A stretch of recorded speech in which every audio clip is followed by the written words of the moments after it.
A big hello to my YouTube family. Welcome to Diva Classes. This is Diva Vadvani, your English teacher.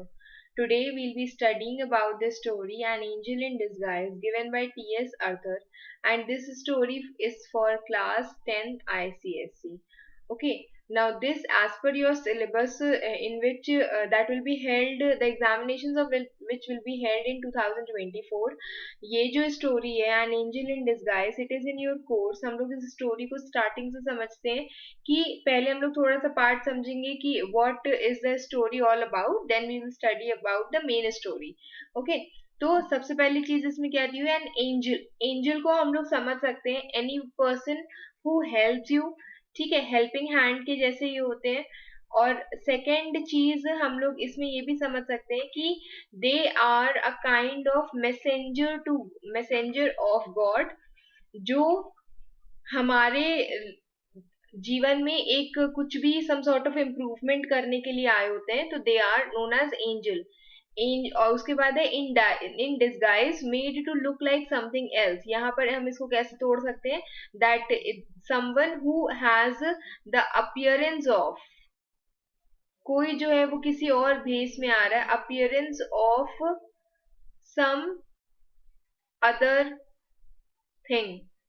ठीक है, किसी भी अलग चीज में या अलग किस्म के भेष में अगर आप आए हो तो you are in a disguise. For example, अगर I come in the dress of an angel, तो हम वहां पर क्या हो जाएंगे कि हम किस भेस में आए, हम एंजल के भेस में आए. वैसे ही ये जो एक्चुअल में एंजल थी, एंजल इन द सेंस इसको क्यों कहा गया इस गर्ल को, ये जो सिक चाइल्ड थी, क्योंकि वो वहां पर एक सिक चाइल्ड थी, लेकिन वो कुछ ना बोल करके भी she has made a lot of difference in the life of the couple.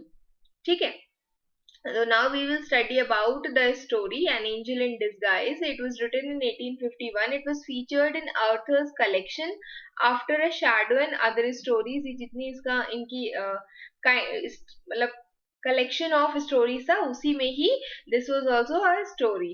The author has contributed greatly towards social and moral responsibilities required of people by writing a number of news articles. उन्होंने बहुत सारे news articles लिखे हैं, poems, stories और novels लिखे हैं. And whatever the stories he has written, वो कैसी हैं, they are full of compassion and sensitivity. आप उसको पढ़ोगे तो आपको खुद उस जगह पर काइंडनेस फील होगी. In this story too, he describes a transformative and restorative power of selfless love. यहाँ पर भी वो वही चीज डिस्क्राइब करते हैं सॉरी, कि कैसे कोई भी पर्सन ट्रांसफॉर्म हो सकता है या एक पर्सन कैसे रीस्टोर हो सकता है just because of that selfless love. It relates to the advent of Maggie, obviously arrival of Maggi.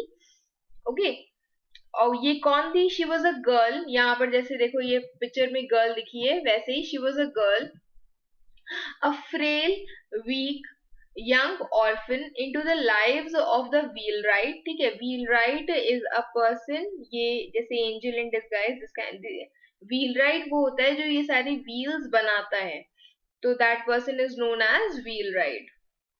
Sorry, हाँ, a frail young orphan into the lives of wheelwright Joe Thompson. ठीक है, उसका नाम था. व्हीलराइट कौन पर्सन होता है, जो व्हील्स को बनाता है या रिपेयर करता है, और उनकी जो वाइफ थी जेन. तो Joe Thomson and Jane Thomson. The child's presence has a miraculous effect. अब यहाँ पर क्या बताया गया कि ये जो बच्ची थी उसका प्रेजेंस वहां पर एक मिरेकल के जैसे, एक जादू के जैसे काम आता है मिस्टर और मिसेस थॉमसन की लाइफ में. They thought they are helping her. उनको ऐसा लगा कि वो उस बच्ची को हेल्प कर रहे हैं by adopting her, that is Maggie. But actual में क्या हुआ, that Maggie turned out to be the one who took away all the negativity from the lives and brought them happiness. But actual में क्या हुआ कि the girl जो वहां पर as a sick child I थी, उसने उस पूरे ही एरिया, उस पूरे ही घर से क्या किया, जितने भी दुख दर्द थी वो सब हटा दिया, and that girl brought happiness to the life of Mr and Mrs Thomson. Okay, now we will move towards the main story. अब ये जो स्टोरी है इसमें स्टार्टिंग में दिखाया गया है कि जो गर्ल थी वो मैगी जिसका नाम था, उसके भाई बहन थे, उसके मदर थी, लेकिन उसकी मदर की डेथ हो जाती है। भाई बहन उनके जो ब्रदर और सिस्टर होते हैं उनको कोई और अडॉप्ट कर लेते हैं, बट जस्ट बिकॉज की she Maggi was a sick child, तो इसीलिए उसको कोई भी अपने साथ नहीं रखता है। ठीक है, and then Joe Thomson comes and takes Maggie home for one single night so that वो उसकी हेल्प कर सके और अगले दिन उसको पुअर हाउस पहुंचा सके, बट एक्चुअल में वो कभी जाती ही नहीं है। वाई? क्योंकि they had a lot strong bond, they had started building up a strong bond with Maggie. The story idleness, आप उसको कंसिडर कर सकते हो as laziness, vice kind of wicked behaviour या बुरा behaviour, and in temperaments, and उसके बाद lack of self control, जब एक पर्सन बहुत ज्यादा गुस्सा हो जाता है। Had done their miserable work, इन तीनों चीजों ने मिला करके ओके अपना काम किया था, अपना सबसे बुरा सॉरोफुल काम किया था। यहाँ पर क्या लिखा हुआ? मिजरेबल मीन्स होता है something that creates problem to you. The dead mother, और उनकी इन्हीं तीनों बच्चों की जो डेड मदर थी, she was lying lay cold and still amid her raised children, जो उसके रेस्ड सॉरोफुल ग्लूमी या आप सैड कह सकते हो उन बच्चों के पास में, बीच में वो वहीं पर ही मरी हुई थी। कौन? ये जो बच्चे थे तीनों, उन्हीं की mother. She had fallen upon a threshold, now this is a threshold जिसको हम छज्जा कहते हैं। ये देखो व्हील राइट का ये काम होता है, तो this is a threshold. Okay, ये जो आपके घर का छज्जा होता है उसको हम लोग कहते हैं। ओके, तो नेक्स्ट थिंग इसमें क्या बोली गई है? That she had fallen upon the threshold, she might be she was going out, और वो अपने थ्रेशोल्ड से गिर गई in a drunken fit. Now this can be a kind of poverty, जिसके कारण शी वाज ड्रिंकिंग, या फिर उन्होंने एक्चुअल में अल्कोहल का अब्यूज, अल्कोहल पिया था, उसको यूज किया था, कंज्यूम किया था, इसी के कारण she might have been died. Drunken fit, आपको ये वर्ड याद रखना है। Died in the presence of her frightened little ones, और अपने छोटे छोटे डरे हुए बच्चों के सामने शी डाइड। अब इसमें दिया हुआ है next paragraph, death touches the spring of our common humanity. अब यहाँ पर ये चीज बोली गई है, the expression spring of our common humanity means जितने भी मेन एंड वुमेन है, they blossom like flowers in spring season. Okay, and उसके बाद ये जो स्टेटमेंट है वो क्या कहती है? That sorry, that it means that the human beings, irrespective of their financial status, morals, have to die one day. So death touches the spring of our common humanity. No matter whosoever is a human being, death will definitely touch you. Then this woman has been despised, क्यों? क्योंकि उसकी जो image थी वो वहां पर village में बहुत ज्यादा नाइस नहीं थी। she was despised, she was hated, she was scoffed at, she was made fun of। ठीक है, then angrily denounced, publicly declared to be wrong या evil, publicly उसको वहां पर गलत कंसिडर कर लिया गया था by every man and women, child in which in the village, और हर बच्चा बूढ़ा सब उसको गलत ही मानते थे। As the fact of her that was passed from lip to lip in subdued tones, और उसके बाद जैसे ही अभी इस समय उसकी डेथ हुई तो हर घर घर में ये सारी चीजें पहुंची। Okay, lip to lip means हर घर घर में ये सारी चीजें पहुंची इन सबड्यूड टोन्स, बहुत ही धीमे धीमे ये लोग बात कर रहे थे। Pity took the presence of anger, अब वहीं पर ही जहां पर लोगों के दिमाग में बहुत ज्यादा गुस्सा भरा था उस लेडी के लिए हु हैड डाइड, वो गुस्से की जगह पर वहां पर दया ने अपनी जगह ले ली थी। And sorrow of denunciation, denunciation publicly condemned. ठीक है, जिसे कहते हैं कि स्ट्रॉन्ग डिसअप्रूवल, तो जहां पर एंगर और दुख था, एक पर्सन को ना अपना पाने का गुस्सा था, उसी की जगह पर वहां पर क्या हो गई थी? वहां पर दया आ गई थी। ठीक है, neighbours went hastily to the old tumbled means some sort of ruined hut, आप कह सकते हो ऐसा बुरा सा हट वहां पर दिखाया गया है। क्या इसमें कहा गया है दैट नेबर्स जो थे वो बहुत ही ज्यादा भाग के हेस्टिली मतलब बहुत ज्यादा जल्दी भाग के गए वहां पर to the old tumbled down ruined hut, कि वो जो टम्बल्ड डाउन मतलब बहुत ज्यादा बुरी हालत में था वो hut, in which she had secured little more than a place of shelter from summer heats and winter cold, वहां पर जहां पे उसने बहुत ही कम स्पेस ली है from summer heats and winter colds, some with grave clothes, matlab she was wearing grave clothes for a decent interment, she was wearing those clothes for a nice burial, and some food for the half starving children, और वहां पर कुछ खाना भी रखा था जिसमें से there were किसके लिए वो खाना रखा था for the children who were starving, three in numbers, now who were they, सबसे बड़ा था जॉन, मतलब उनके तीनों में बच्चों में से सबसे बड़ा था John, he was the oldest, a boy of 12, was a stout, he had a heavy build, ठीक है, बहुत ज्यादा आपने देखा होगा बहुत ज्यादा चौड़े चौड़े लोग होते हैं, thin नहीं होते उनकी physique, they have heavy build, he was able to earn his living with any farmer, किसी भी फार्मर के साथ अगर वो काम करता है तो वो उसको क्या मिल सकता है, उसको he can get a nice living. Kate, the second one, she was 10 or 11, was a bright, active girl, वो बहुत ज़्यादा active girl थी, out of whom something clever might be made, कि अगर उस girl को अच्छे से train किया जाए तो she could be a very clever person if it was in a good hands. Then comes the little poor Maggie, the youngest and the hopelessly diseased person, जो there were no hopes कि वो कब सही होगी.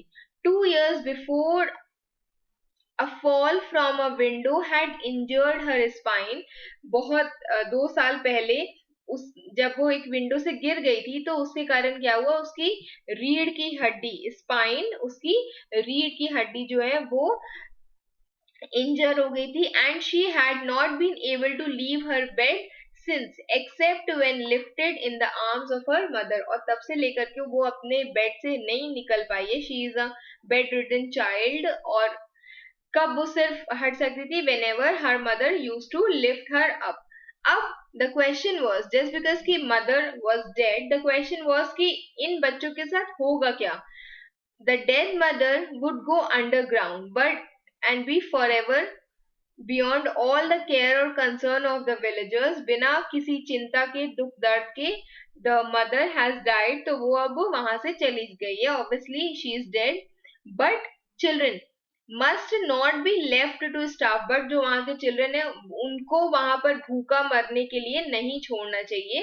After considering the matter, taking it over with his wife, farmer ने पहले क्या किया, फार्मर जो एक था फार्मर, उसने क्या किया, उसने फार्मर जोन्स उनका नाम था, उन्होंने क्या किया, जॉन को, ठीक है, John the first child, that was the oldest child, बच्चों में जो तीनों बच्चे थे उसमें से सबसे बड़ा was this John.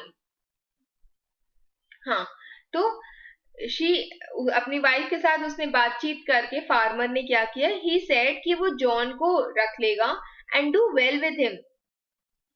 Now that his mother was out of the way, just because की उसकी मदर की अब डेथ हो गई है, तो हम क्या करेंगे, जोन्स कहता है, फार्मर जोन्स कहता है कि हम जॉन जो बड़ा बच्चा है उसको हम रख लेंगे अपने पास.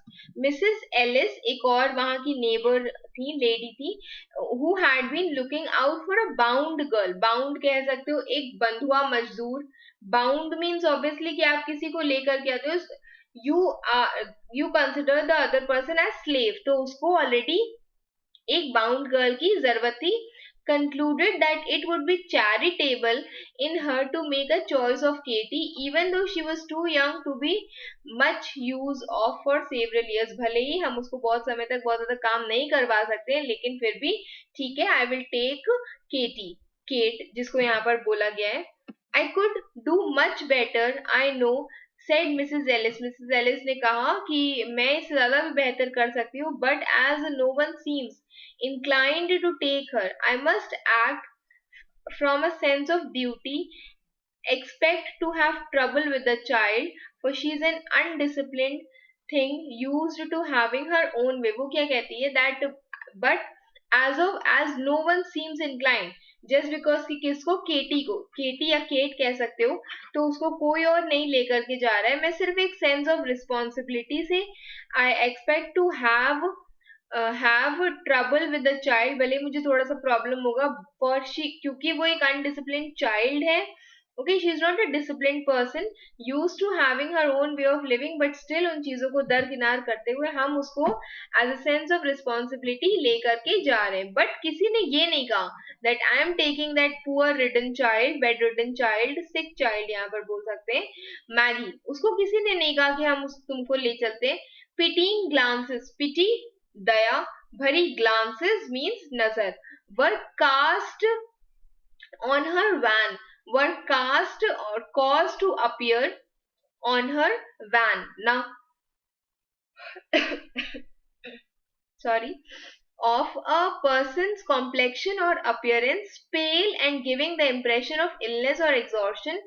वो जितनी ज़्यादा, she was looking pale because her mother had died, she was ill, ठीक है, giving the impression of illness, so she was, उसका face कैसा था, उसका face, it was yellow in the sense just because कि उसका चेहरा उतरा पड़ा हुआ था, and wasted form and thoughts were troubled on her account. और उसके बाद क्या था कि बहुत सारे बातें चल रही थी उसके लिए ऑन हर अकाउंट. बहुत सारे लोगों ने क्या बोला, mother's broadcast of garments, mothers ने क्या किया, दे ब्रॉड सम गारमेंट्स, कौन से गारमेंट से, दैट वर अनवांटेड, जो किसी को नहीं चाहिए थे, एंड रिमूविंग हर सॉइल्ड, गंदे, रैग्ड, फटे हुए clothes, dressed her in clean attire, कुछ लोगों ने ये सारी चीजें कर दी.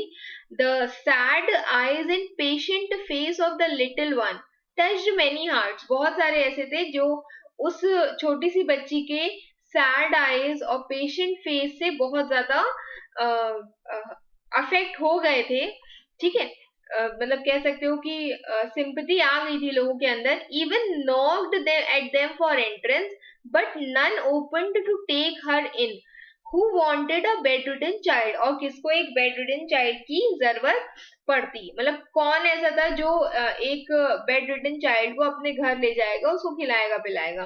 Take her to the poor house, said a rough man, of whom the question what's to be done with Maggie was asked. एक रफ मैन से पूछा गया कि बताओ मैगी के साथ क्या करना है, तो उसने यही एक सजेशन दिया कि पुअर हाउस उसको ले चलो, nobody is going to be bothered with her, और यहाँ nothing going to be bothered with her. अब उसके बाद यहाँ पर, वहां पर अगर रहेगी तो वहां पर उसको कोई भी प्रॉब्लम नहीं होगी, nobody is going to be bothered with her, और यहाँ पर उसकी कोई चिंता करेगा नहीं, ठीक है. तो द पुअर हाउस, अब ये कौन सी जगह है, now please learn this part also कि पुअर हाउस कौन सी जगह. It is a sad place for sick and helpless child, said one, उसने कहा कि उसको वहीं पर ही ले जाओ जहां पर, ये एक ऐसी प्लेस है जहां पर सिक और पुअर चाइल्ड रहते हैं. फॉर योर चाइल्ड और mine, said the other, lightly speaking, but for this brat, it will prove a blessed change. एक नॉर्मल बच्चे के लिए वो एक सैड प्लेस कहलाई जा सकती है, पुअर हाउस, लेकिन अगर हम इस बच्ची की बात करें, किसकी, मैगी की अगर हम बात करें, तो मैगी के लिए ये एक ब्लेस्ड चेंज के जैसा है, उसी के लाइफ में कुछ अच्छा सुधार होगा. वहां पर she will be kept clean, she will have healthy food, उसको डॉक्टर भी प्रोवाइड होगा, which is more than can be asked of her past condition, जैसी उसकी पास्ट कंडीशन थी, ये चीजें फिर भी उससे ज्यादा ही बेटर होंगी. Okay, now next thing is, उसके बाद क्या लिखा हुआ है, that there was a reason in that but still it didn't satisfy, कुछ रीजन था, मीन्स क्या लिखा गया यहाँ पर, that there was a reason in that but still it didn't satisfy. लोगों को, लोग रीजन दे रहे थे कि मैगी, ठीक है, मैगी को वहां पर भेज देते पुअर हाउस, बट फिर भी वो चीजें इतनी ज्यादा संतुष्टि भरी नहीं थी. The day following the day of death made the day of burial, जिस दिन उस मदर की डेथ हुई थी, उसी के ही नेक्स्ट डे को डे ऑफ बरियल बनाया गया. कुछ नेबर्स जो थे दे वर एट द मिजरेबल हट, कुछ लोग वहां पे जो उनका बहुत बुरा सा पुअर सा हट था वहां पर थे, पर किसी ने भी जो डेड की कार्ट थी, जहां जिस टांगे में उस मदर की डेड बॉडी को ले जाया जा रहा था, किसी ने भी उसको फॉलो नहीं किया, क्योंकि क्योंकि उस कार्ट के अंदर क्या था, उस कार्ट के अंदर वर द अनऑनर्ड। क्यों? क्योंकि हमने स्टार्टिंग में पढ़ा था कि जो मदर है उसकी कोई भी रिस्पेक्ट नहीं करता है। Unhonoured remains to its proper grave, to the poor grave जहां वो जा रही थी। ओके, तो it bore the unhonoured remains to its poor grave, जो अपनी ग्रेव में थी, और वो कहां पर जा रहे थे, they were going for burial. Farmer Jones, after the coffin was taken out, जब उसको वहां से ले जाया गया, उन्होंने प्लेस किया जॉन को अपने वेगन में, अपने टांगे में। Let me see if I have that picture, this is a wagon, टांगा, ठीक है, उसमें वो उनको ले गए एंड ड्रोव अवे, और उसके बाद वहां से दे ड्रोव अवे, वहां से चले गए, सेटिस्फाइड कि उसने अपना जो पार्ट है वो प्ले कर दिया है। Mrs Ellis spoke to Kate with a hurried air, bid your sister goodbye and drew the tearful children apart ere scarcely their lips had touched a sobbing farewell। इससे पहले कि उनके दोनों बच्चों के, केटी और मैगी, दोनों ही एक दूसरे को sobbing farewell, sobbing is sad, आप कह सकते हो सिसक करके रोना, और सॉबिंग फेयरवेल बोल पाते उससे पहले ही मिसेस एलिस ने बोला कि अपनी सिस्टर को गुड बाय बोल दो, और उन दो टीयरफुल रोते हुए बच्चों को उन्होंने अलग अलग कर दिया। बिफोर, एर क्या होता है, बिफोर हार्डली उनके जो लिप्स हैं वो कुछ भी फेयरवेल जैसा कुछ भी बोल पाते। Hastily again, very quickly, others went out, सब भाग गए, कुछ ग्लांसिंग, कुछ मैगी को देख रहे थे, सम रिजोल्यूटली रिफ्रेनिंग फ्रॉम अ लुक, और कुछ पर्पसफुली रिफ्रेन कर रहे थे, देवर स्टॉपिंग, अपने को स्टॉप कर रहे थे कि भाई हम मैगी को ना ही देखें, मुझे देखेंगे तो हमें उसको दया लगेगी उसके ऊपर। until all had gone, और कुछ समय बाद everyone had gone, तब तक वो लोग देख रहे थे। she was alone, वो अब अपने वही वाला जो मिजरेबल हॉबल था, हट था, उसमें वो बिल्कुल अकेली थी। just beyond the threshold, अब यहाँ पर he is a good person, ठीक है, अब यहाँ पर आप ये कंसिडर कर सकते हो that Joe Thomson is a good person, और वो वहां पर आया, he was a wheelwright हमने दिखाया, जो व्हील्स बनाते हैं उनको बोलते हैं।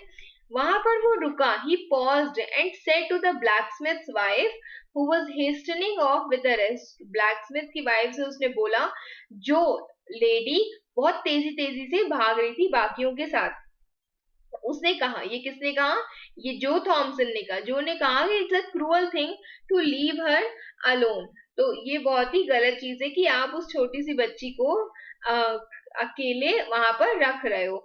Then take her to the poor house, blacksmith की वाइफ कहती है कि तुम ठीक है, अगर तुमको ज्यादा पड़ी है तुम उसको पुअर हाउस छोड़ दो।